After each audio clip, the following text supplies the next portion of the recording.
Ég ætla að halda áfram að tala heilagan anda í dag. Það var hvítasunnudagur á síðasta sunnudag og þá talaði ég heilagan anda, að hann væri yfirmaður bænahússins. Og hann kom og hann dvelur í bænahúsinu. Og við vorum búin að segja það að kirkjan bænahús fyrir allar þjóðir. Og þegar heilagur andi féll á hvítasunnudag, þá var hópur manna í bænahúsinu sem í raun og veru bað anda Guðs niður. Þeir biðu eftir fyrirheitinu þangað til það kom, eins og Jesús hafði sagt þeim. Og við byrjuðum aðeins á að tala þennan heilaga, mikla, volduga, góða anda. Þetta var sami kröftugi mátturinn sem reisti Jesúm frá dauðum. Þetta var andinn sem var yfir Jesú Kristi. Og ég man að ég hlustaði einu sinni á trúboða sem var í Mexíkó, upp í fjöllunum í Mexíkó, og hann var svo hugfanginn af þessum mikla, hann sagði alltaf mikli, voldugi, heilagi, góði andi.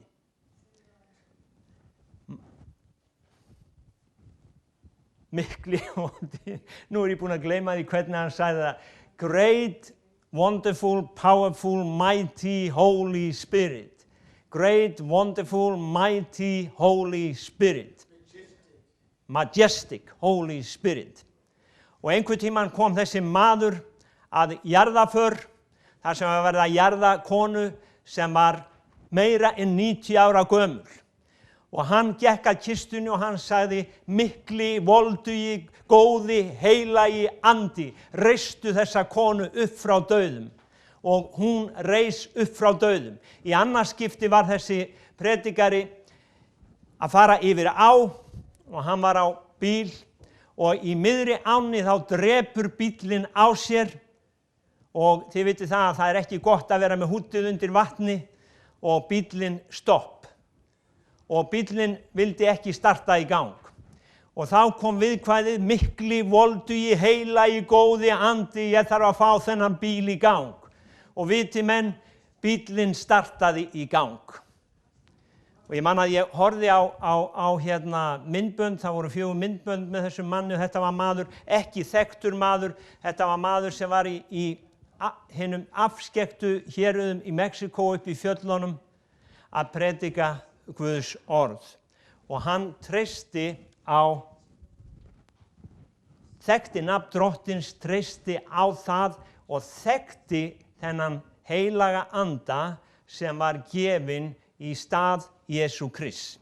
Og mér langar að við lesum skoðum aðeins þjónustu heilags anda í dag, aðeins betur, minnum okkur á, vegna þess að ég búin að læra það á minni göngu með Guði, það ekki þessar djúpu opinberanir eða eitthvað sem ægilega svona, sumir svo spenntir fyrir því að heyra eitthvað nýtt, eitthvað sem maður hefur aldrei heyrt áður, og svona einhverja djúpa opinberun sem svo hátt uppi að ég skil hann ekki.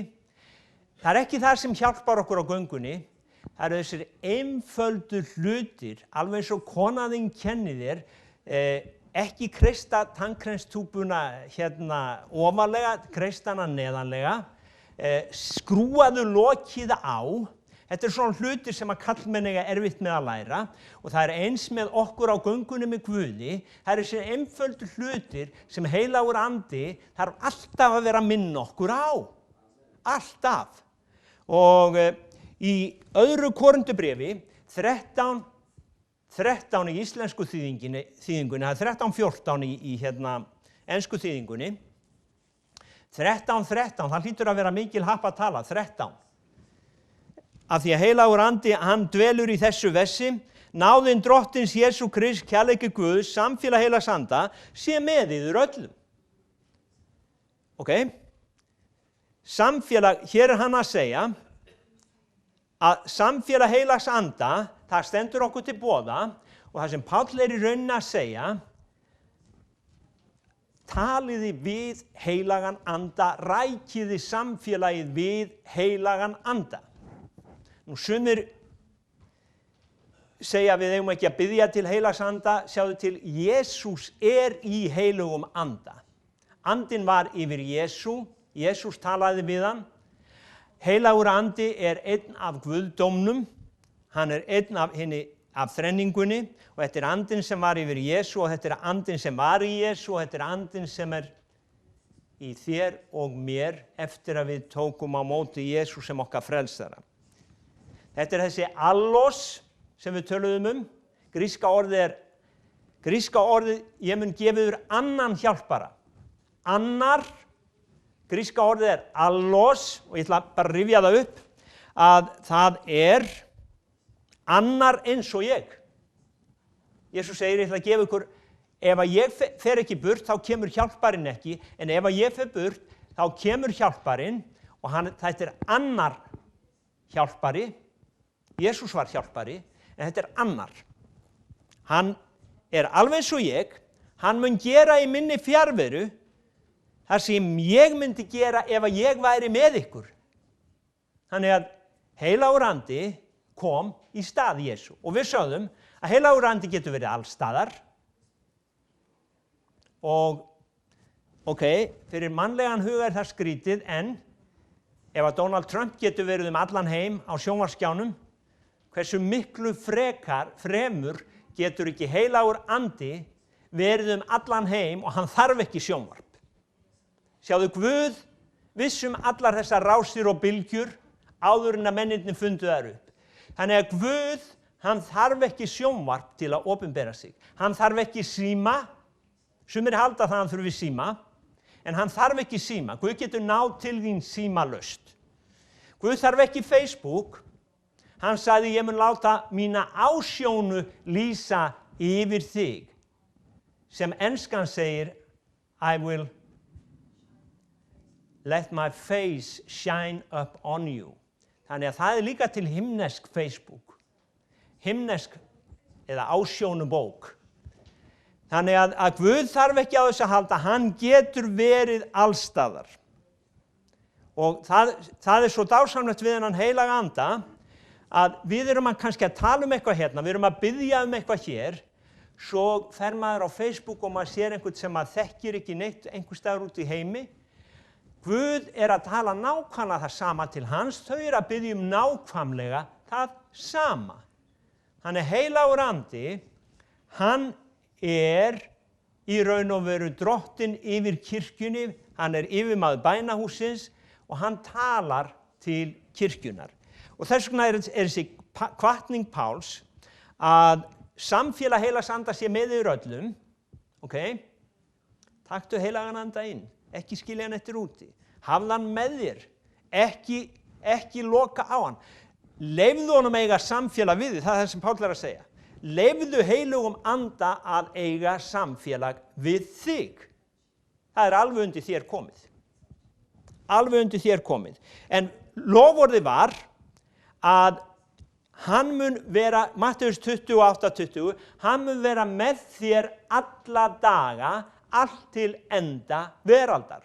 Þannig að hann hér alla daga, allt til enda veraldar á jörðinni og kallið að við gefum honum tíma. Og við lesum í Postulasögunni 2:46 að þegar þeir tóku trú eftir að heilagur andi var kominn, að 2:42 fyrirgefið, að þá lesum við að allir sem tóku trú, þeir ræktu trúlega uppfræðslu postulana og samfélagið, brotning brauðsins og bænirnar.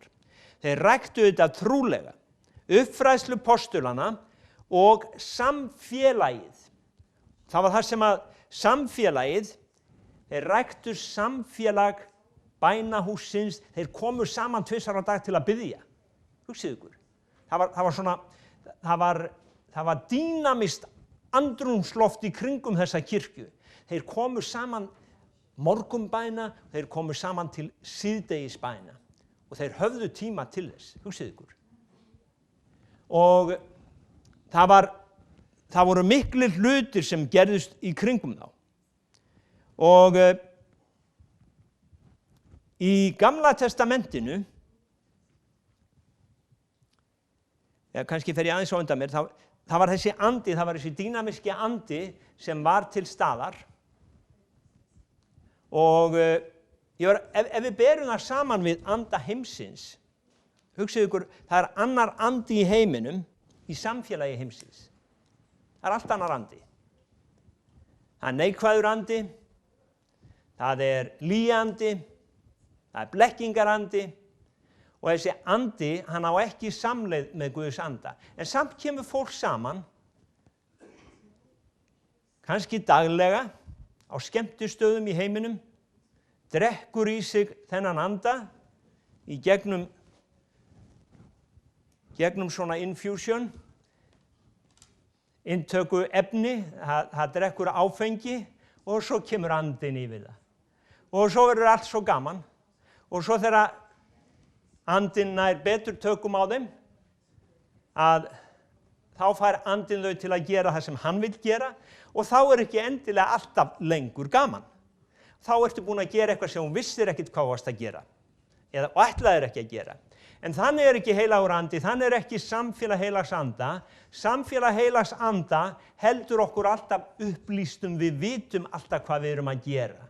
Og hann vinur okkar, hann ráðgjafi okkar, hann huggarinn okkar. En bænahúsið, þetta samfélag, mér langar aðeins að jafnvel í Gamla testamentinu í annarri krónikubók, þar talað að 7. kafli og 16. vers, að Guð sagði við Salomon, og það var verið að byggja Vía musterið, hann sagði að augu mín munu vera þarna, og hann sagði að nafn hans myndi búa þarna, og hann sagði að hjarta hans myndi vera þarna. Og þetta var musterið Salomons. Og þetta Guð sem að tala og hann segir, nafn mitt mun búa hérna í þessu húsi, augu mín munu vera hérna, hjarta mitt mun vera hérna. Og síðan kemur Jesús Kristur í Matteus 18:20 og segir, hvar sem 2 eða 3 koma saman, þar ég mitt á meðal þeirra. Augu hans, hjarta hans, nafn hans mitt á meðal þeirra. Þannig að þetta þetta samfélag sem að í raun og veru heilagur andi vill eiga við sína kirkju. Og sumir segja, skiptir þetta einhverju máli? Þetta skiptir öllu máli. Ég man eftir því þegar að pabbi og mamma fluttu frá Siglufirði og þau höfðu haldið út kristilegu starfi þar í 17 ár. Þau hefðu frætt upp sennilega 3 kynslóðir af börnum í sunnudagaskóla, stúlkna og drengjafundir. Og á sunnudögum komu eiginlega aldrei neinn í kirkju. En þau héldu trúfastlega út starfinu, fóru út í kirkju, þar sáu þau allir fara í kirkjuna. Þau voru vottar, þau voru vitni. Allir vissu að það var kirkja í Síón og börnin höfðu fengið að heyra Jesú og í dag vitið börn sem að fóru í sunnudagaskólann hjá Ása og Laugu, sum standa fyrir kristilegu starfi í dag og margir sem sagt fengu að heyra og fengu að sem sagt vita Drottinn sem þeir hefðu ekki annars fengið að heyra Síðan það að þau flytja og þá fer fólkið í bænum að kvarta. Enginn sem ætlar að taka við Síón? Ætlar enginn að halda starfinu áfram? Ætlar enginn að biðja fyrir bæjarfélaginu okkar? Ætlar Guðs fólk að skilja okkur hérna bara munaðarlaust eftir? Sjáðu, það skiptir máli að hafa bænahús á hverjum stað. Það skiptir öllu máli. Við köllum vernd yfir bæjarfélagið, við hrekjum burtu illa anda. Og ég veit að þetta hljómar ankannalega vegna þess að andaheimurinn ósýnilegur. En brjálaður maður sem gerir hlut sem hann ætlaði ekki að gera, veit síðan ekki af hverju hann gerði það. Hann segir það kom einhver andi yfir mig. Það bara illur andi sem tók völdin af manninum og hann gerði eitthvað sem hann vildi ekki gera. Þegar að kirkja Jesú Krists bænahúsi tekur völdin í andaheiminum á sínu svæði, þá hindrast þessir hlutir. Þá erum við mótvægi við hið illa í andaheiminum. Amen. Og þegar við förum út á göturnar og þegar við göngum í húsin og segjum fólki frá Jesú, þá veit fólk að Guð á fólk í þessum bæ. Þannig að heilagur andi, hann vill fá að vera með okkur í þessu verki. Og hann í rauninni, hvað ég segja, hann drifkrafturinn. Hann Jesús hér á jörðu núna. Heilagur andi getum við sagt, Jesús á jörðin. Hann ósýnilegur og það það sem kannski okkur finnst vera erfitt. En við sögðum að hann væri ráðgjafi, hann hjálpari. Sjá, við getum beðið Guð ráð og við töluðum það síðast. Hann árnaðamaður, það að segja, hann tekur upp hanskann fyrir þig. Jafnvel þegar þú syngar, þá hjálpar hann þér. Hann leiðréttir þig. Hann enska þýðingin segir stand by, Amplified Biblian. Hann alltaf til staðar. Hann á staðnum. Hann huggari, hann fyrirbýðandi og hann styrkur. Og það sem þegar ég hugsaði þetta orð fyrirbýðandi, munið eftir ritningunni í Rómverjabréfinu, andinn biður fyrir okkur að muniði, ég talaði það fyrir nokkrum sundum að Ísrael gafst upp. Ísraels þjóðin, hún gafst upp. Hún treysti ekki lengur á að Guð mundi leiða þá út. Móse kemur og segir, áætlun Guðs óbreytt, Guð ætlar að leiða ykkur út og Ísraelsmenn bara, Móse. Hafa sennilega sagt einhverju vitleysingurinn, sem fekk okkur til að trúa sér. Og svo kom Farao og þyngdi öll vinnuna á okkur. Blessaðu farðu heim til þín, haltu áfram að sofa. En hvað gerðist? Móse byrjaði að tala við drottinn. Og Móse var ekkert ægilega svona uppörvaður. Hann var ekkert ægilega svona að honum fannst magnaður eða kraftmikill. Hann meira segja fór að svona ræða máli með drottinn og sagði, ef að þeir trúa mér ekki, heldur að þýði eitthvað að fara til Faraós. Þannig að Móse, hann byrjar að tala við drottinn og þetta finnst mér vera svo falleg mynd þegar þú ert alveg komin í þrot, þú getur ekki meira, þú gefst upp, að þá heilagur andi innra með þér sem byrjar að biðja. Og af því að þessi heilagi andi, hann fyrirbýðandi þinn, að þó að þú hafir gefist upp, að þá leiðir Guð þig út úr erfiðleikunum. Af því að heilagur andi, hann innra með þér og hann með þér. Mér finnst það svo stórkostlegt. Þetta samfélag heilags anda. Ég vil rækja þetta samfélag heilags anda. Ég vil tala við hann á hverjum degi. Ég vil segja þú mikli voldugi, góði heilagi andi. Þegar ég bara búinn á því, þá þú þar. Og næsta sunnudag ætlum við að tala tungumálið sem að hjálpar okkur, sem að hjálpar okkur að tala við hann. Og þá þú þar og þú biður fyrir mér og jafnvel þegar ég svo sljór og ég jafnvel mögla að þá leiðir þú mig út, þú hjálpar mér, þú styrkir mig. Það er þjónusta heilags anda. Nú við vitum líka að hann kennari, það var ein ritningi sem við lásum síðast, að hann kennari. Jesús kenndi lærisveinum sínum, hjálparinn kennir okkur. Jesús var kennari, hann sagði þeim að kenna öðrum allt sem hann hefði kennt þeim. Heilagur andi er líka kennari, þannig að þú kennir öðrum allt sem heilagur andi hefur kennt þér. Það segir í fyrsta Jóhannesarbréfi, man ekki hvort ég setti það inn, að smurningin hún fræðir okkur allt. Þannig að við höfum svona innbyggðan kennara. Við höfum innbyggðan kennara.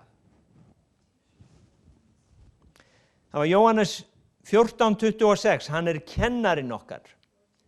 Og sjáu þið, það er eitt með Biblíuna og sem við þurfum að skilja, hún er andleg bók og við skulum lesa 1. Korinthubréf 2:14.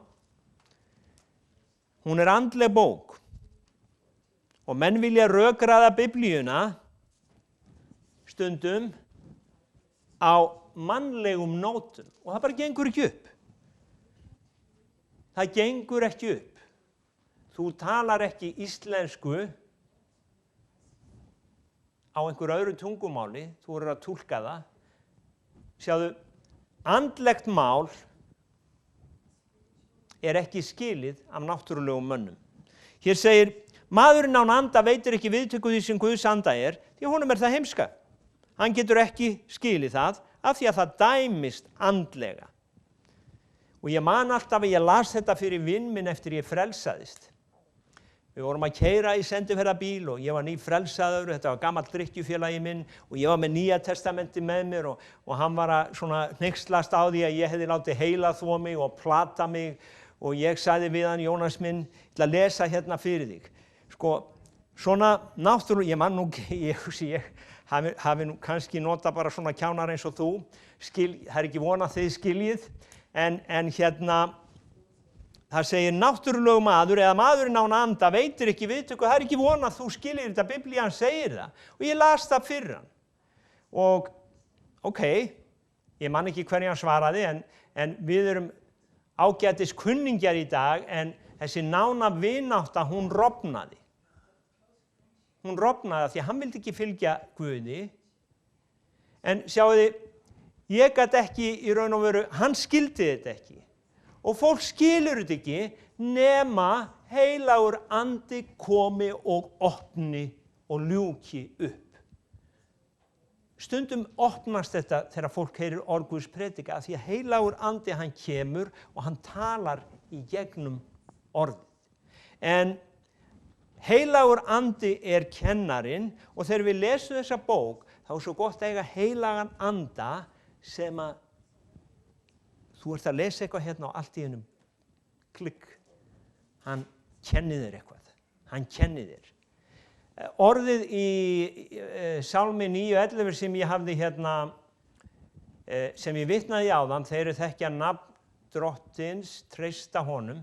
Ég var búinn að lesa þetta vers, ég man ekki hvað oft, svo las ég seinni hlutan af versinu, ég tók alltaf eftir fyrri hlutanum. Einn daginn var ég að lesa og fer í þetta vers og já, þeir þekkja nafn Drottins, þeir treysta þér. Þeir þekkja nafn Drottins, treysta þér. Svo les ég seinni hlutan og allt í einu tók ég eftir því. Tók ég eftir því hvað þar stóð. Og Drottinn hann yfirgefur eigi þá er hans leita. Já, ekki þannig. Drottinn yfirgefur eigi þá er leita hans. Drottinn yfirgefur eigi þá er leita hans. Sálmur 9:11. Þeir þekkja nafn þitt treysta þér, því að þú Drottinn yfirgefur eigi þá er þín leita. Allt í einu sá ég seinni hlutan. Ég var búinn að lesa þetta vers oft og ég las yfirleitt, allt versið, en það var bara fyrri hlutin sem ég var að skoða. Þeir þekkja nafn þitt treysta þér, vegna þess að ég fann huggun í þessu versi. Þeir þekkja nafn þitt treysta þér. Svo allt í einu, þá sé ég, þú yfirgefur eigi þá er þín leita. Ég fann út að nú átti ég sérstakt fyrirheit. Ég var að leita Drottins og hann er búinn að lofa því að yfirgefa mig aldrei. Hann elskar alla og hann sleppur ekki hendin af öllum, en ég á þetta sérstaka fyrirheit og þú líka, ef þú leitar hans, að hann þráir þetta samfélag við þig. Heilagur andi þráir þetta samfélag við þá er leita hans. Þannig að heilagur andi í rauninni sá sem opnar bókina og án heilags anda þá í rauninni ekkert orð. Jesús sagði við faríseana, þið rannsakið ritningarnar en þið viljið ekki koma til mín. Þið viljið ekki meðtaka heilagan anda en þið rannsakið ritningarnar. Fyrir mig að þá þetta oft eins og tveggja þáttar lím. Tveggja þáttar lím ef þú notar bara þennan, þá límist ekki. Ef þú notar bara þennan, þá límist ekki. En þegar báðir koma saman, þá verður sterkt tak sem að enginn getur yfirleitt losa. Það svo öflugt lím. Tveggja þáttar lím. Kannski til marga gerðir af því. En heilagur andi, hann persóna. Og mér langar bara að við sjáum það, því að það svo margir sem að segja heilagur andi, hann svona, hann svona áhrif, hann svona ský, hann svona andrúmsloft. Nei, hann ekki andrúmsloft. Og ég kann aldrei við þegar fólk að segja í stuði með Guði. Af hverju? Af því að stuð ákveðið svona andrúmsloft ástand. Það ekki Guð. Heilagur andi persóna sem kemur og við finnum nærveru hans. Það ekki stuð, það ekki ástand, kannski ástand, en heilagur andi, þú finnur fyrir nærveru hans. Alveg svo einhver kemur inn og þú kannski snýr baki hann, þú finnur fyrir nærveru og það eins þegar heilagur andi kemur og við finnum fyrir nærveru hans, hann persóna. Og sjáu þið hvað Efesusbréfi 4 segir, 4:30.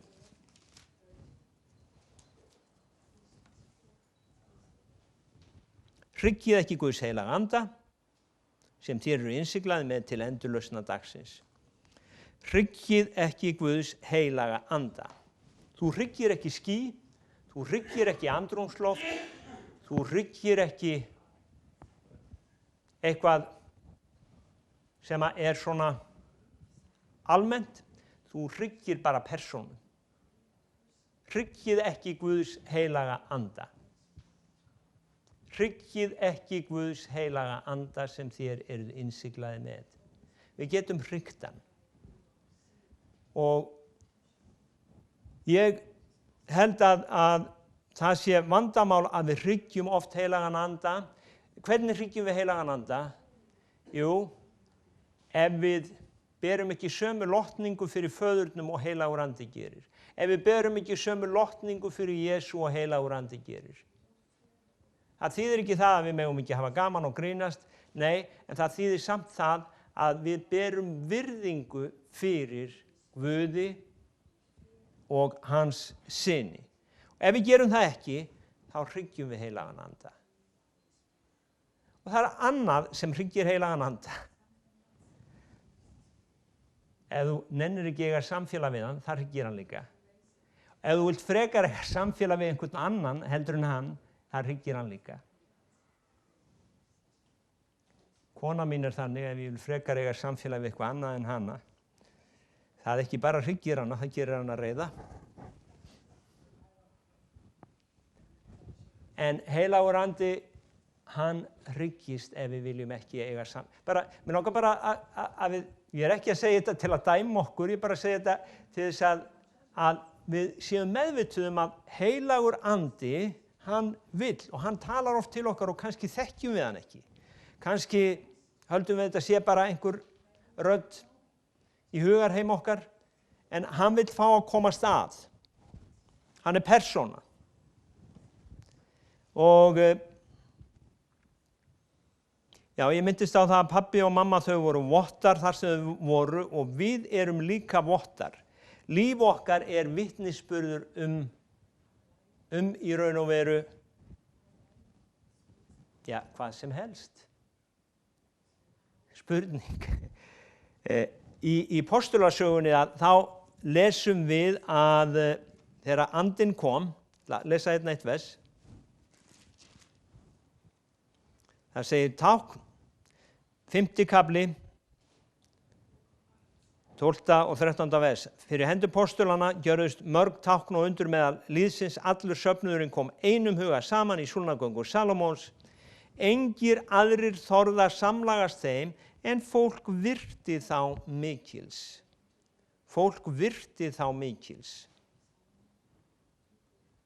Mér finnst það eiginlega leiðilegt ef að kristnir hafa lélegan vitnisburð. Ef að kemur einhver og segir við mig, heyrðu, er ekki þessi þarna í Hvítasunnu-kirkjunni? Já. Hann borgaði aldrei reikningana sína hérna. Hann, gerði þetta og hann gerði hitt. Það særir mig voðalega mikið. Sjáðu, þetta snýst ekki allt það að Guð bara blessi mig og þig. Það snýst það að við séum vitni, berum honum vitni, við erum hans fólk. Sjáðu þið, og ef að við klikkum, ég sá myndband daginn borgarstjóran í London og það var verið að spyrja hann ákveðna spurning og hann sagði lögreglan, fréttamaðurinn sagði lögreglan hvað? Þú berð ábyrgð á lögreglunni, þú átt að svara, ekki lögreglan.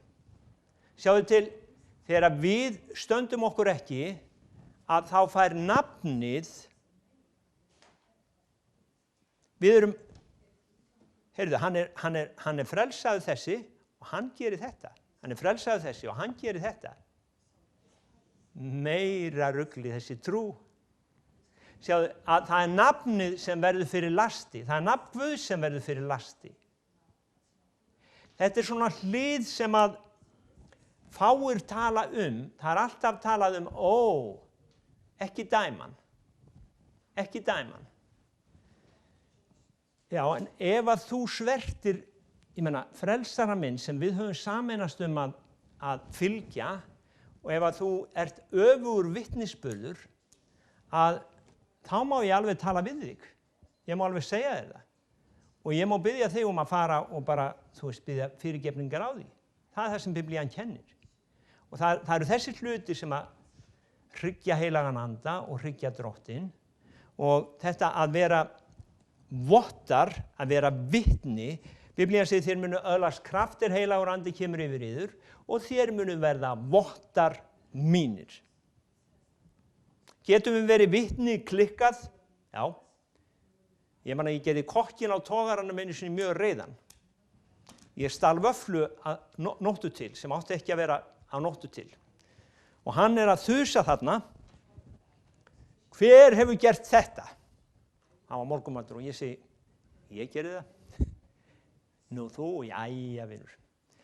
En ég sagði fyrirgefðu, ég ætlaði, mikið leiðilegt að ég gerði þetta og ég bið innlega fyrirgefningar á því. Og málið var leyst og hann virti mig og hann virti mína trú.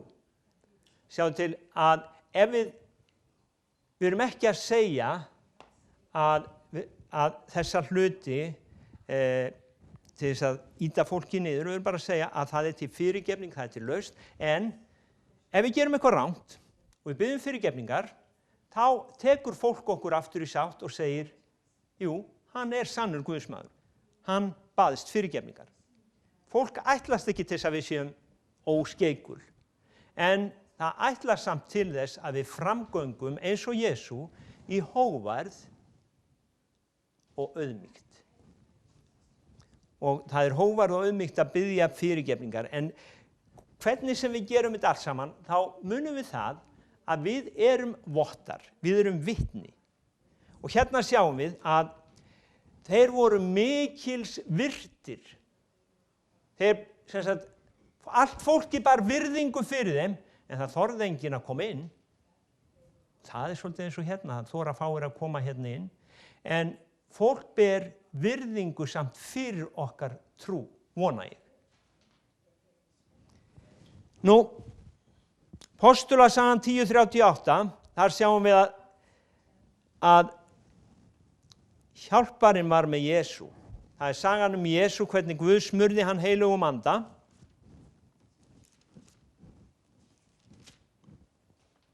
Og krafti. Hann gekk gjörði gott, græddi alla sem að djöflinu voru undirrokaðir. Að Jesús Kristur var smurður heilugum anda. Já, einhver sagði, já, en var hann ekki Guð? var ekki bara heilagur andi automatist í honum. Nei, Filippí bréfið 2:7-8 segir okkur að hann afklæddist Guðs myndinni og gerðist maður. Og þegar að hann var skírður í ána Jórdan, þá kom heilagur andi yfir hann. Og hann byrjaði að þjóna eins og ég og þú þjónum. Hann var bara maður. En heilagur andi kom yfir hann og fyllti hann líka að innra. Og hann þjónaði þannig til að sýna okkur að við gætum líka þjóna Guði á sama hátt og hann. Þannig að þessi heilagi andi sem að kom yfir Jesú, gerði öll kraftaverkin í gegnum Jesú, hann býr hið innra með þér, hafirðu tekið á móti honum og gefist honum á vald. Hann með þér, hann alltaf til staðar, hann fyrirbýðandi þinn, hann styrkur þinn, hann ráðgjafinn þinn, hann hjálparinn þinn og hann tekur upp hanskan fyrir þig frammi fyrir augliti Guðs, hann lögfræðingurinn þinn. Þegar þú ákallar Jesú blóð, þá hann þinn árnaðar maður og hann með þér alla daga, sagði Matteus. Spurningin tölum við hann, heyrum við rödd hans, rækjum við samfélagi við hann, eða það eins og í Opinberunarbókinni 3:20, þarf hann að standa við dyrnar stöðulega og knýja á af því að við erum eiginlega búin að loka á hann. Kirkjan í Látíkó var búin að loka á Jesú. Jesú stóð fyrir utan. Ekkert pláss fyrir Jesú. En vitið það var rosa flott prógram. Þeir voru með flotta ræðumenn. Þeir voru með flotta lofgjörðarleiðtoga og allan pakkan, kórinn. En þeir voru svo flottir og professional að Jesús var kominn fyrir utan. Og gleymið því aldrei, það alveg sama hvað okkur finnst lítið til okkar samfélags koma. Ef að kraftur Guðs þar, þá það sem skiptir öllu máli. Og ég gleymi aldrei, ég hef oft sagt ykkur söguna hann Þórð á Holtinu sem fór í stýrimannaskólan, harmonikuna sína. Og ég hefði oft heyrt hann Þórð syngja, hann var ekki lagviss, hélt illa lagi, hann spilaði ekki vel á harmoniku. En eitt sinn þegar ég var á togaranum, að þá einn af skissjölögum mínum sem segir, þekkir þú mann sem hann var á svona bíl, það voru svona ritningar biblíuversi í gluggunum, svo spilaði hann á harmoniku. Hann kom til okkar í stýrimannaskólanum. Hann söng fyrir okkur. Og mikið rosalega var það fallegt. Það var svo fallegt. Og ég vissi það hver Þórður var. Það var heilagur andi sem var fallegur þann dag. Ég sannfærður það. Það var heilagur andi, þarna kom maður í einfaldleika, maður að vitna Jesúm Krist drottinn sinn, heilagur andi, hann gerði allt sem hann gat ekki gert. Það var heilagur andi sem snerti við hjarta þessa skipsfélaga míns. Þannig að hann mundi alltaf eftir þessum söng. Það var eitthvað sem kom við hjartans. Og sjáðu, flottur söngur eða professional söngur, hann snertir ekki við hjörtum fólks. Hann snertir við tilfinningum fólks. En það aðeins heilagur andi sem snertir við hjartanu. Og þess vegna systkini að heilagur andi, hann vill fá vera með okkur. Þetta samfélag heilags anda. Páll segir samfélag heilags anda, ekki vanrækja heilagan anda. Talaðu við hann á hverjum degi, talaðu við Jesú í heilugum anda, talaðu við Föðurinn í heilugum anda. Samfélag heilags anda sé með okkur alla daga. Lokum ekki á hann, opnum fyrir honum og ekki hryggja hann. Verum fljót að biðjast fyrirgefningar ef við hryggjum heilagan anda. Eitt af því sem að hryggir hann þegar við göngum út úr kærleikanum. Biblían segir, varveiti sjálfur í kærleika Guðs og alltaf þegar við göngum út úr kærleikanum, þegar við segjum eitthvað sem ekki kærleikur, þá finnum við sting. Við höfum hryggt heilagan anda. Ekki hryggja hann, biðjum fyrirgefningar ef við hryggjum hann. Og ein spurning, rækjum við samfélagi við hann, eða þessi mikli voldugi heilagi andi, hann einmana á meðal okkar? Hann einmana? Gæti verið það. Jesús var oft einmana. Það var fjöldinn sem hópaðist að honum, en samt var hann einmana. Hann var einn í Getsemani. Heilagur andi einn í Getsemani, eða erum við meðvituð hann? Ég trúi því að hann þráir svo mikið samfélag við okkur og ég var í fríi núna út á Flórída og við vorum að tala saman, annar pastor, eða fyrrverandi pastor og ég, og við vorum að ræða þetta með kirkjustarfið og hann var svo feginn við að vera laus við eða hættur að vera pastor. Og en við vorum að tala um þetta jafnvægi í kristilegu starfi og að kirkjan þyrfti að vera þekkt af góðverkum. Kirkjan á að gera gott. Kirkjan á að vinna líknarstörf, kirkjan á að hugsa hina bástöddu. En það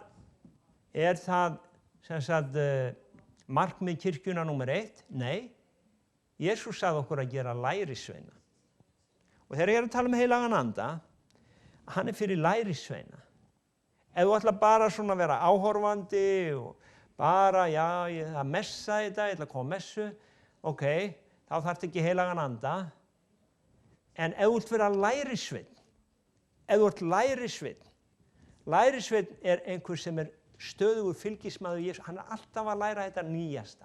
Hann alveg svo ef þú ert iðnaðarmaður, bifvélavirki eða hvað þú ert, þú vilt alltaf fylgjast með þessu nýjasta sem að gerast í geiranum. Að það eins með heilagan anda, ef þú vilt lærisveinn, þú vilt alltaf fá það nýjasta sem heilagur andi að segja. Þú ert ekki ánægður með það sem hann var að segja fyrir 20 árum, það sem hann kenndi þér í fyrra. Þú vilt vita hvað hann að segja við þig í dag. Þess vegna það svo mikilvægt að við séum fyrst lærisveinar.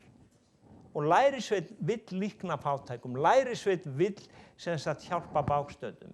En að vera lærisveinn sjálfur, það númer 1, 2 og 3. Þess vegna samfélag heilags anda, hann kom til að vera með okkur alla daga. Amen. Faðir, ég bara þakka þér fyrir heilagan anda. Þakka þér miklu voldu í heilagi andi að þú ert með okkur í dag. Þakka þér fyrir að þú þráir að umvefja okkur, þú þráir að kenna okkur, þú þráir að leiða okkur, ó Guð. Og Drottinn, þú leiðir okkur áfram. Drottinn, þó við séum einmana stundum, Drottinn að þá ert þú þar og jafnvel þó við þekkjum ekki raust þína, þá ert þú þar og þakka þér Drottinn að þú, Drottinn sýnir okkur þá áætlun sem þú hefur fyrir okkur sem lærisveina þínir. Þakka þér fyrir kirkjuna hér og þakka þér Drottinn fyrir einn og sérhvern hér. Þakka þér Drottinn fyrir þessa viku sem að ganga í hönd. Þakka þér fyrir að þú vilt vera með okkur þessa viku. Þakka þér fyrir að þú vilt vera með okkur í störfum okkar. Þakka þér fyrir að þú vilt vera með okkur þegar við göngum út, þegar við göngum inn. Þakka þér fyrir að þú þráir að vera með okkur í daglega lífinu. Og það bæn mín Drottinn að við getum vitnað þig í þessari viku. Að við megum vera vottar þín í Drottinn. Að við megum Drottinn bara miðla samfélagi heilags anda með öðru fólki. Þakka þér, Faðir minn, og ég bara blessa nafnið þitt og lofa þig. Amen. Amen.